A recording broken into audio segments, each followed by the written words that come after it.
It's a debate that's been brewing for years, ADHD or attention deficit hyperactivity disorder, and if it's real. Some say it's grossly overdiagnosed, a label slapped onto any child or adult who has a bit more energy or focus issues. But what if I told you the real issue may not be overdiagnosis, but underdiagnosis? And not just that, but a bit of medical racism and sexism too. This is part 2 of a series on ADHD being real, so stick around because we're going to tackle this head on as I keep coming across haters saying this over and over. And who am I to walk you through this? I'm Dr. Sulman Aziz Mirza. I am a triple board certified psychiatrist with specializations in adult psychiatry, child and adolescent psychiatry, and addiction medicine, and busting mental health myths and misinformation is what I do.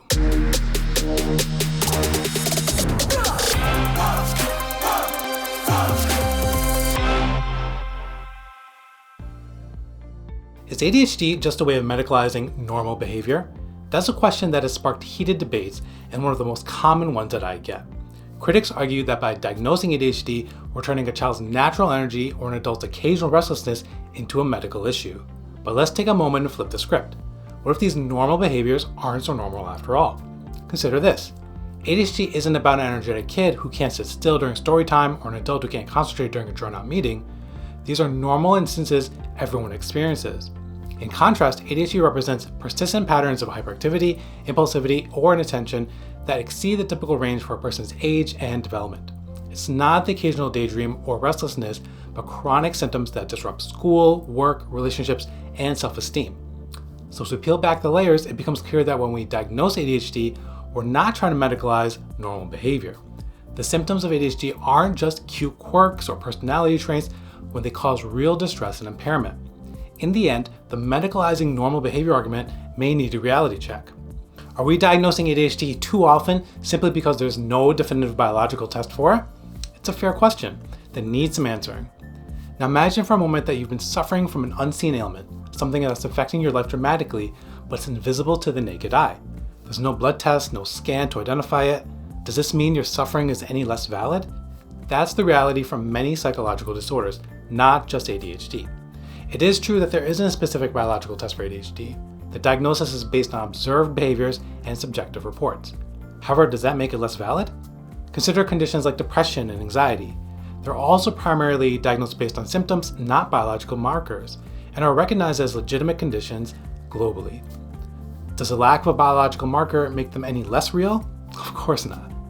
This diagnosis of ADHD involves a comprehensive evaluation by a trained and experienced clinician.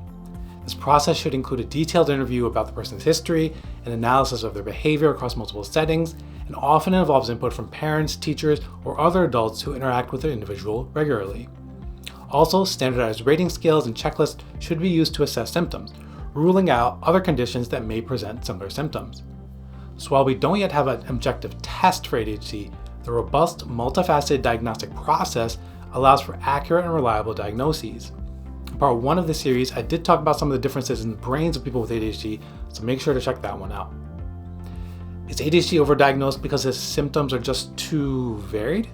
Is it possible that the diagnosis is so broad that almost anyone could be labeled with ADHD? I've heard these concerns before, and I understand where they're coming from. ADHD is a complex disorder, and its presentation can indeed be quite variable. Some people with ADHD may be hyperactive and impulsive, while others may be inattentive and daydreamy. Some might even exhibit all of these traits. It's this vast array of symptoms that can make the diagnosis of ADHD seem overly inclusive, or to the untrained eye, even arbitrary. But here's where things get interesting. The very thing that makes ADHD seem overdiagnosed, its varied presentation, is also what makes a careful, comprehensive diagnostic process so crucial. While it might be easy to take a short online quiz and wonder if you or someone else you might have ADHD, it's a condition that requires a deeper understanding and evaluation. You wouldn't trust a fashion magazine or a TikTok post for medical diagnosis, would you? It's the same thing with ADHD. And let's talk about numbers for a moment. The fact is, despite the wide range of symptoms, only about 5% of children and 2.5% of adults worldwide actually receive an ADHD diagnosis. These figures align with what scientific studies tell us about its prevalence.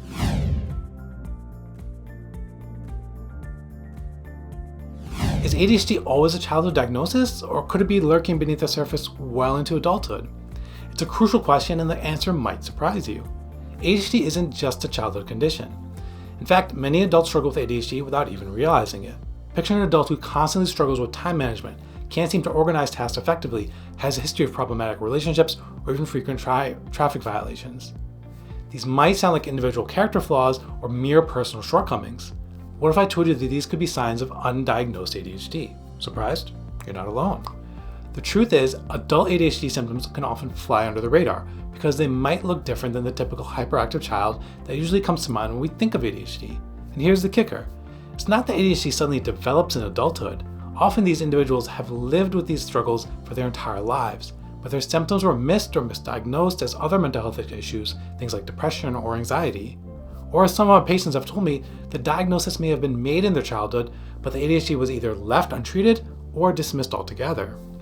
So while we may think of ADHD as a condition affecting mostly energetic children, it's crucial to recognize that it can also be hidden in plain sight among adults, camouflaged by misunderstood symptoms and misconceptions.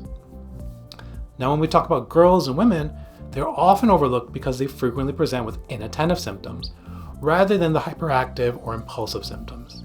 Instead of causing disruptions in class, they might be daydreaming, get easily confused, or struggle with following directions. Because they aren't the troublemakers, their struggles can often go unnoticed, leading to a delay in diagnosis or missing the diagnosis altogether. I discussed women in ADHD previously, so make sure to check that one out via the card above. Ever wonder if ADHD shows up equally across all racial and ethnic backgrounds? Here's a little food for thought. There's a concerning trend in ADHD diagnosis, particularly among Black and Latinx communities. Despite ADHD being a condition that affects individuals from all walks of life, it seems that these groups are often overlooked. Why is that? Cultural and language barriers certainly play a part, but it goes deeper than that. Systemic racial disparities in healthcare also has a significant role to play. For non-white children, ADHD symptoms are often misunderstood and labeled as mere behavioral issues rather than seen for what they truly are, manifestations of a neurodevelopmental disorder. What's the fallout of this misconception? Instead of receiving the psychological evaluations and support that they need, these children are more often subjected to disciplinary actions in schools. In essence, they're punished for symptoms that they can't control, instead of being guided towards a diagnosis that could offer them some relief. It's also essential to talk about implicit bias. Implicit bias refers to the attitudes or stereotypes that unconsciously affect our understanding, actions, and decisions. Even in healthcare, implicit biases can lead to differential treatment of individuals based on their race or ethnicity. For instance, there's a commonly held stereotype that ADHD is a white person's disorder, which can influence the recognition and diagnosis of the disorder in non-white children and adults. Moreover, the lack of diverse representation in clinical research and the limited culturally sensitive diagnostic tools can contribute to these disparities. Many of the standard ADHD assessment tools have been normed primarily on white populations, which might not fully capture the nuances of symptom presentation in non-white individuals. And let's not forget about access to healthcare services. Socioeconomic factors can play a huge role in the ability to access diagnostic services, which can further contribute to the underdiagnosis of ADHD in non-white individuals, as well as the lack of representation of individuals who do the diagnosing. And what about Asians? In many Asian cultures, there's a strong stigma associated with mental health disorders, including ADHD. There's often a tendency to dismiss ADHD symptoms as merely a lack of discipline or willpower. There might also be a belief that conditions like ADHD simply don't exist or are Western inventions. Moreover, the model minority myth, the stereotype that Asians are high achieving and disciplined, can also contribute to the underdiagnosis of ADHD in this population. Due to this stereotype, symptoms of ADHD in Asian children and adults may be overlooked by teachers, healthcare providers, and even parents, who might attribute their struggles to character flaws or laziness rather than recognize them as potential signs of a neurodevelopmental disorder. I can speak to this issue personally. Despite my extensive training and experience in psychiatry, I didn't receive my own ADHD diagnosis until I was an adult. Looking back, the symptoms were always there, but like many others, I fell through the cracks of a system that didn't fully understand or recognize my condition, as well as parents who could not potentially wrap their heads around this as a possibility for their firstborn son, even though my mom is a family physician.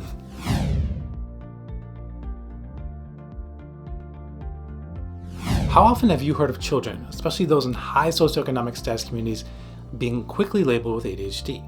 This is probably where this myth truly started. While it's great that parents and educators in these areas have the resources and are proactive in seeking help for children showing signs of struggle, there's a flip side to this coin.